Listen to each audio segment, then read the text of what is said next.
Moving on to our next segment, judging by the cover, Junior, our favorite cover art out next week.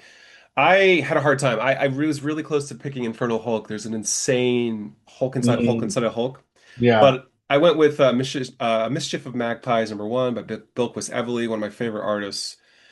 Got to do an advanced review for this a few weeks ago. I actually have some questions out to Sai and the artist, which I didn't tell you about yet because it happened last night. What? I know. But Bilquis, there's no one drawing in this illustrated style, I don't think. It's a hyper detail. I don't know how long it took her to do this cover, but I think it does a really good job, having read it, capturing the main character who's like the one thing that's alive and well in this imaginary world of junk and pipes and weirdness and monsters. So there's this like glowing effect on our main character on the right, which is quite cool. There's also the magpies flying around, which are interesting characters in the book too. And then the color choice, I'm sure Matt Lopez colored this. I'm not actually 100% sure, but he works with her all the time.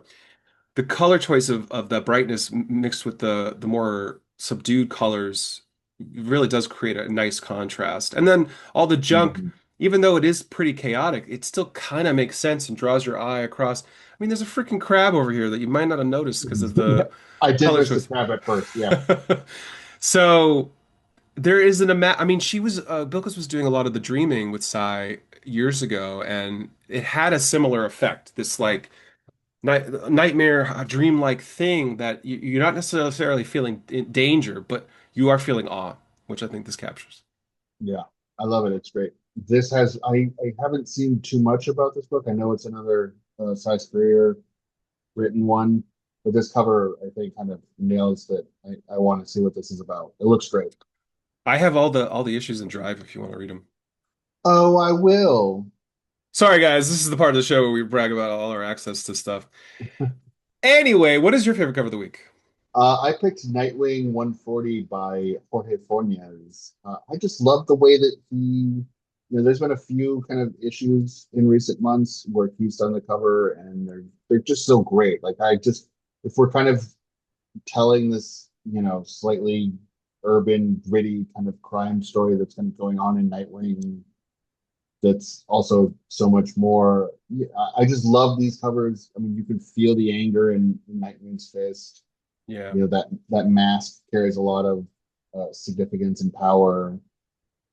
Even just the way the door is depicted in the sign, like it's very like it feels, you know, kind of appropriate for like a 70s conspiracy political thriller or The like lighting does a lot of that too, the yeah, 70s vibe. it's so great. I just love it all, and like there's so much said with this cover, and it's basically just like a door and a fist. Like that's it. I think it just speaks to what Jorge is doing, and uh, his coverage is always so amazing and so rich, and Yeah. uh, yeah, I just love him.